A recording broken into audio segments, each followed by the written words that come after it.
Welcome to RPGFan.com. I'm Ramsey Rule, and, well, that's been E3. What was it like for me? Well, there was a whole lot of corporate BS that I just had to sit through. And then Nintendo came around and was like, hey, we know you had to deal with all of that. Let's give you some joy.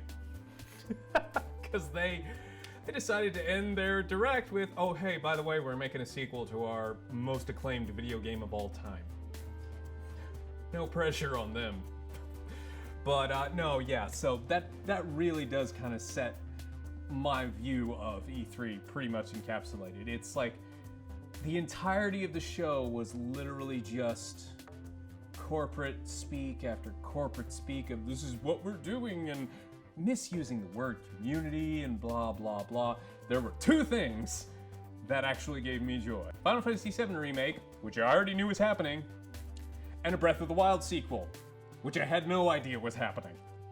So I'm gonna talk about that one, because this really was not on anyone's radar. I think the only information we had gotten was that Monolith, who is most well known for these days for the Xenoblade games, had been brought on to do a Zelda project.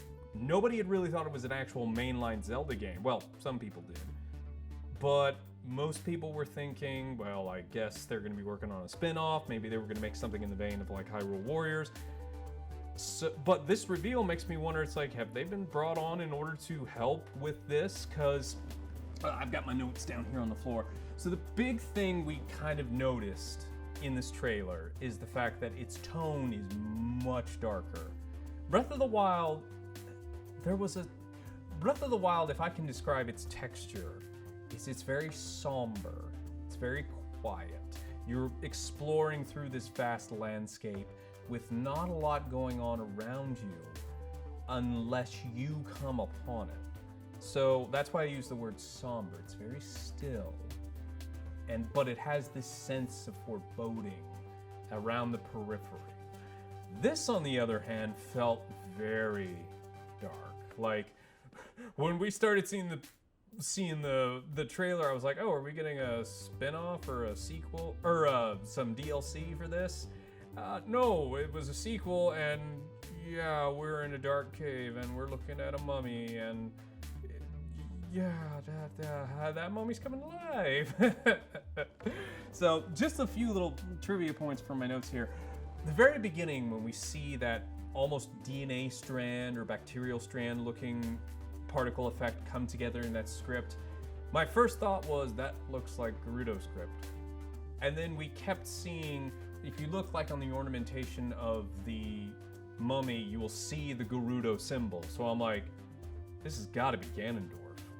But then I started going, well, wait, didn't we beat Ganon at the end of... Yep, yeah, spoiler alert, by the way. You beat I'm doing a spoiler alert for a Zelda game where you beat Ganon.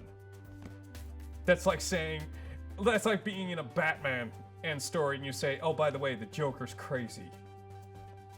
Anyway, so this seemed much more like a humanoid, like an actual male Gerudo mummy, which just makes me wonder if this is a more of the Ganondorf we've seen in like Ocarina of Time, or Demise, his original form back from Skyward Sword, everybody's favorite Zelda. So it makes me wonder if that was the original Ganon, and Calamity Ganon is just like his magic or his malice made in Manifest, which I think, if I remember from the very beginning of Breath of the Wild, Zelda kept talking about how Ganon had given up his corporeal form, his flesh form. So is that what we're seeing in that trailer? Is that's what's left of Ganondorf before he became Calamity Ganon? Ooh, I'm now just thinking of this theory, so this might actually be really interesting now. So, the other big thing from this trailer that just immediately caught on with me was we're seeing Link and Zelda traveling together. Now, this is obviously not the final game because this is just a cutscene. I'll get into when I think this is coming out at the very end, but so it doesn't represent the final game, but the fact that they focused so much on like the smaller cutscene, like them riding what I initially thought was Zelda riding on an elephant, her riding on that oxen creature with Link leading it, and then stopping by a spring in order to get a drink of water.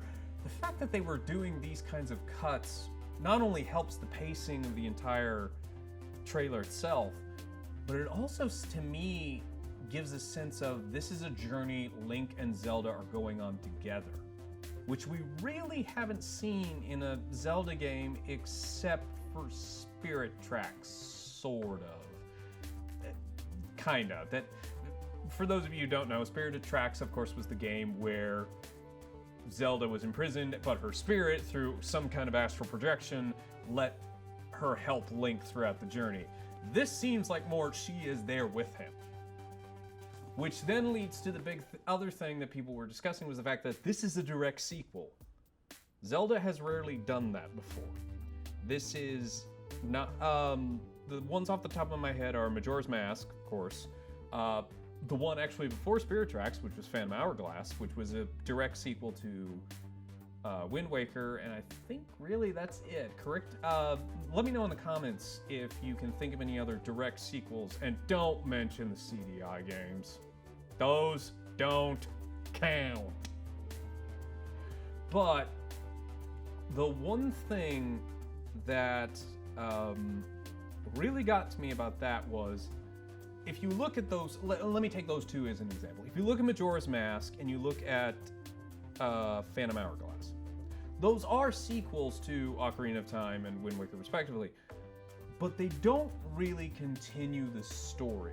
They continue Link's journey, but the stories in Majora's Mask, what you're doing in Terminus, Phantom Hourglass, don't relay back to Ocarina of Time or Wind Waker.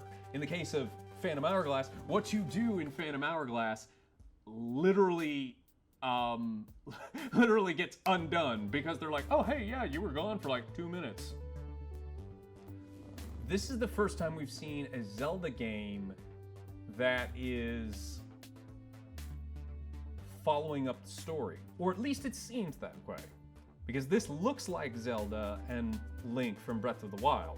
It's pretty obvious that this game is running on the same engine as Breath of the Wild, judging by at least the look we're giving and the particle effects and the landscape. So it makes me wonder, if this is a direct sequel, what does that mean for the structure of the game itself?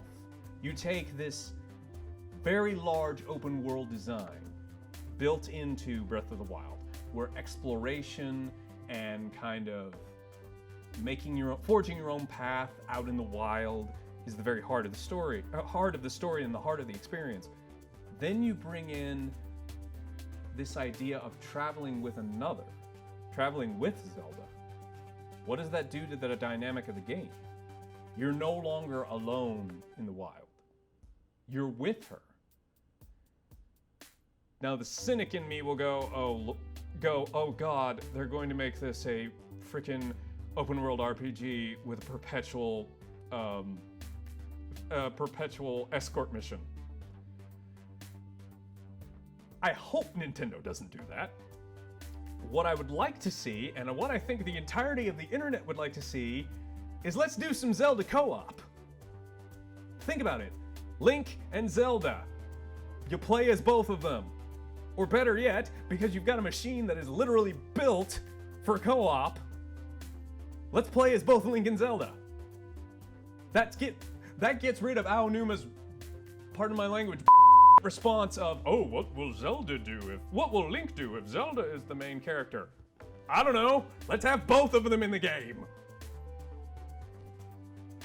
But, so that all leads to my final point, which is, when is this coming out? The Zelda franchise is notorious in the last few years. The 3D Zelda franchise is notorious for taking a long time. Between Skyward Sword and Breath of the Wild was 6 years. And before that, Skyward Sword to Twilight Princess was 5. But judging by the fact that this game looks to be running on the same engine and utilizing some of the same graphical elements, makes me wonder if this is a little bit further along than we think. Or at the very least, we've got something that they are moving fully into production without having to do much pre-production.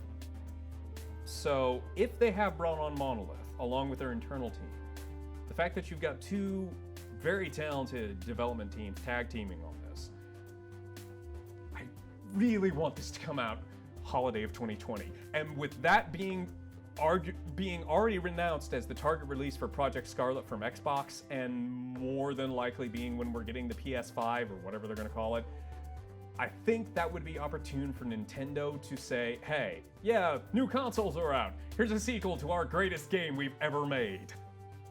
That, I think, is the best way that they could do it. So please, let this come out next year. Please. And with that debasing cry and pleading with Nintendo, I'm Ramsey Rule for RPGFan.com. Game on.